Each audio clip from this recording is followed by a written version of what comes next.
En tant que jeune, on peut avoir besoin un jour ou l'autre d'un avocat. 3 grands types de situations nécessitent cette aide. Premier cas, le jeune est en situation de danger. Un mineur en danger, ça peut être un mineur qui se place lui-même dans une situation de danger. Par exemple, il ne va plus à l'école, il ne rentre pas chez lui la nuit, il fugue. Ça, ce sont des situations classiques de mineurs en danger. Ça peut être également un mineur qui est victime de négligence grave ou aussi de maltraitance. Deuxième cas, le jeune est poursuivi pour un fait qualifié infraction.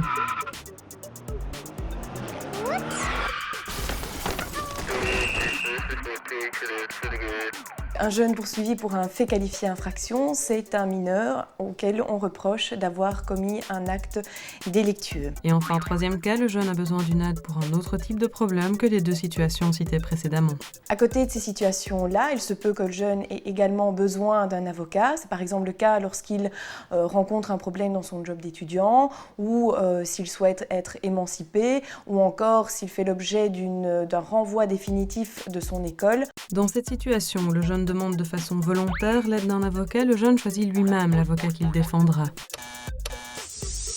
Dans le cas du jeune en danger ou du jeune ayant commis un fait qualifié infraction, il est obligatoire d'avoir un avocat.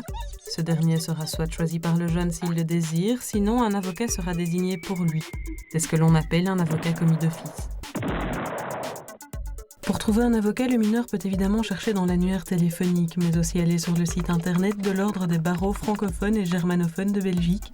Il peut également se rendre au bureau d'aide juridique. Si l'avocat a été commis d'office, très souvent ce sera lui qui va contacter son jeune client, soit par téléphone, soit par courrier. Mais rien n'empêche le jeune de prendre les devants, c'est-à-dire de demander au greffe du tribunal de la jeunesse le nom de son avocat commis d'office. Il est important de souligner que cette aide juridique ne coûtera rien au jeune. On présume que le jeune est indigent, ça veut dire qu'on considère qu'il n'a pas de revenus et donc il aura ce que l'on appelle un avocat prodéo, donc c'est-à-dire ce sera un avocat qui va travailler gratuitement pour lui. Lors du premier contact téléphonique entre l'avocat et le jeune, un rendez-vous est fixé, avocat et jeune vont se rencontrer. La toute première chose qui se passe lors de la rencontre entre le jeune et l'avocat, c'est que l'avocat va expliquer quel est son rôle. On peut considérer que le rôle de l'avocat, c'est tout d'abord de vérifier que les droits de son jeune client sont respectés.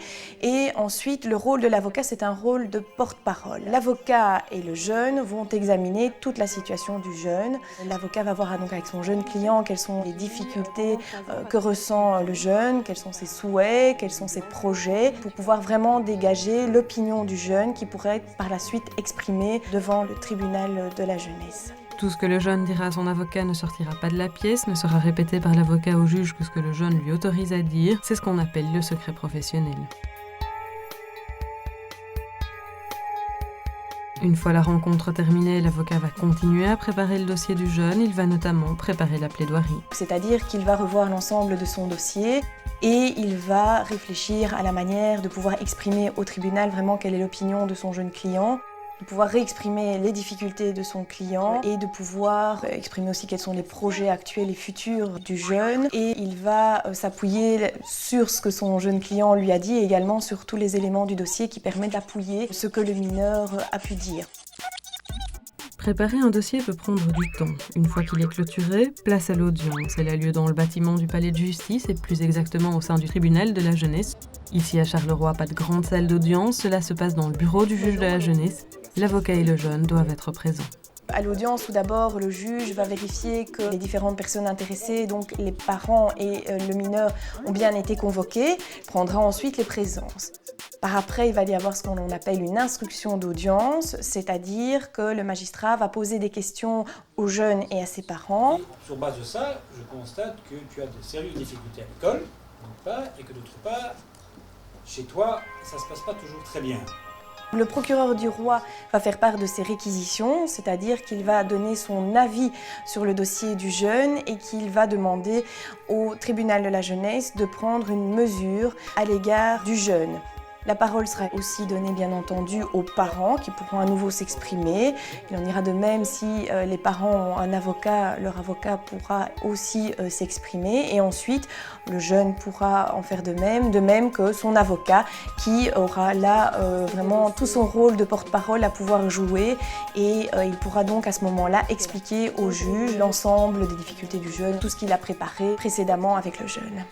Il pourra également, en accord avec son jeune client, proposer aussi au juge une mesure qui sera de nature à aider le jeune s'il s'agit d'un jeune en danger, ou une mesure éducative ou réparatrice s'il s'agit d'un jeune poursuivi pour un fait qualifié infraction. Lorsque les débats sont clôturés, c'est-à-dire lorsque tout le monde a été entendu, le juge dit qu'il prend la cause en délibéré, c'est-à-dire qu'après l'audience, il va relire tout le dossier et il va repenser à tout ce qui a été dit lors de l'audience pour pouvoir prendre sa décision et prononcer son jugement. Maintenant, je vais réfléchir, je vais prendre une décision et dans 15 jours, la décision sera rendue et elle sera communiquée par le greffe. Le jugement en général est prononcé dans les 15 jours de l'audience. Les personnes ne doivent pas revenir pour entendre se prononcer. Les parents, le mineur et son avocat reçoivent une copie du jugement. Une fois que le jugement est passé, soit le dossier est clôturé, ça peut arriver, soit que le tribunal finalement sur base des éléments qu'on lui a fournis estime qu'il n'y a pas de situation de danger, à ce moment-là le dossier est clôturé.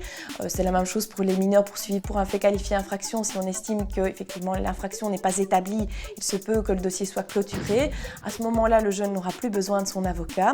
En revanche, si un jugement prononce une mesure, la toute première chose qui devra être faite, c'est qu'il faudra que l'avocat vérifie avec son jeune client que le jeune est d'accord avec le jugement qui a été prononcé. Si le jeune n'est pas d'accord avec le jugement qui a été prononcé, eh bien, il pourra introduire des voies de recours. Ces voies de recours sont soumises à des délais qui sont très courts en général et donc il est très important, une fois que le jugement est prononcé, que le jeune et l'avocat puissent se rencontrer ou avoir un contact en tout cas pour pouvoir en discuter et réagir par rapport au jugement si le jeune n'est pas d'accord avec ce jugement. Au-delà de toutes les voies de recours, il y a aussi tout ce qui concerne l'exécution du jugement, c'est-à-dire que le juge de la jeunesse va indiquer dans son jugement des mesures et après il va falloir appliquer concrètement ces mesures dans la réalité. Donc par exemple, en ce qui concerne les mineurs en danger, il se peut que le tribunal de la jeunesse décide d'une mesure de placement pour le jeune.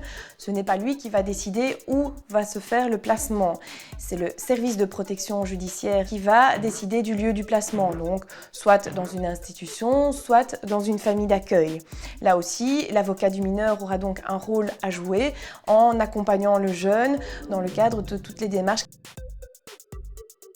Il y aura également une phase d'exécution du jugement pour les mineurs qui sont poursuivis pour un fait qualifié infraction. Par exemple, le tribunal de la jeunesse peut décider que le jeune devra effectuer 60 heures de prestations éducatives et d'intérêt général, ce qu'on peut aussi appeler les travaux d'intérêt général. C'est un organisme qui va veiller à toute l'organisation des prestations. Là aussi, en fonction de la manière dont vont se dérouler les prestations, l'avocat aura aussi un rôle à jouer à côté de son jeune client.